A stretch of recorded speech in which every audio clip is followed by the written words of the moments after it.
আসসালামু আলাইকুম রহমতুল্লাহ বরকাত। সম্মানিত দেশবাসী, আমি cancer specialist doctor S M Sarwar.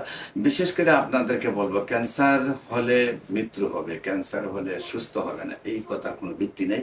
Cancer সম্পূর্ণরূপে সুস্থ হয়। আপনাদেরকে বলবো যে আমাদের বৃহত্তর সিলেটের একটি জেলা সুনামগঞ্জ, সেই সুনামগঞ্জের চিলাউড়া গ্রামের সবচেয়ে বড় মাতব্বর যিনি মুরব্বী মনুমিয়া চাচা, চাচার ওয়াইফের জরায়ু ক্যান্সার হয় এবং উনি আল্লাহর শেষ রহমতে অ্যালোপ্যাথিকে প্রায় কয়েক বছর চিকিৎসা করে সুস্থ না হওয়ার পরে ডাক্তাররা যখন একেবারে চিকিৎসা বাদ দিয়ে দেন, তারপরে উনারা আমার কাছে আসেন এবং আল্লাহর শেষ রহমতে আমি চিকিৎসা করি এবং উনি সুন্দরভাবে সুস্থ হন। প্রায় আজ থেকে আরো 2 যুগ আগে, প্রায় 24 বছর আগে আমি চিকিৎসা করেছি। এখন পর্যন্ত আল্লাহর শেষ রহমতে সেই আমাদের প্রধান মুরব্বী মনুমিয়া চাচার ওয়াইফ এখনো সুন্দরভাবে সুস্থ রয়েছেন।